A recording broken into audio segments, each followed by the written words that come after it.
மேச ராசி குறித்த பதிவுகளை இப்பொழுது காண்போம். சனியை பொறுத்தவரையில் மேச ராசிக்கு 10, 11 ஆகிய இடங்களுக்கு தொழிலும் வெற்றிக்கு உரிய கோளான சனி 12ஆம் இடத்தில் இருந்து கொண்டு உங்களுக்கு புதிய முதலீடுகள், உங்களுக்கு சொத்தினுடைய வளர்ச்சிக்கு தேவையான பணத்தை நீங்கள் தேடுகின்ற காலமாகவும் இருக்கிறது. தொழிலை பொறுத்தவரையில் 10, 11 என்ற அற்புதமான சிறப்பை 12இல் இருக்கின்ற சனி செய்வதால் சிலருக்கு வெளிநாடு சென்று பணியை ஆற்றுகின்ற சூழல், பணியிலே உயர்வு, வெற்றி ஆகியவற்றை தருகின்ற ஆண்டாக சனி மூலம் நாம் பார்க்கிறோம். அதே நேரத்தில் குருவானது மிதுனம் கடகத்தில் இருந்து வெற்றிகளையும் நமக்கு சொத்துக்களையும் அதிகரிக்கிறது. ராகு வெற்றிகளை வாரி வழங்குகிறது. கேதுவை பொறுத்தவரையிலே நமக்கு ஆன்மீக சிறப்பையும் சொத்துக்கள், திருமணம் போன்றவற்றை கொடுத்தும், 7.5 சனி துவக்க காலமாக இருந்தாலும் வெற்றிகளையும் திருமணம் போன்ற நன்மையான காரியங்களையும்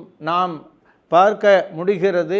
ஏழைகளுக்கு உதவியின் மூலமாக நாம் அளப்பரிய ஆற்றலை பெற முடியும். துர்க்கை வழிபாடும் சிறப்பு. இதுவே இந்த ஆண்டின் பலன்களாகும்.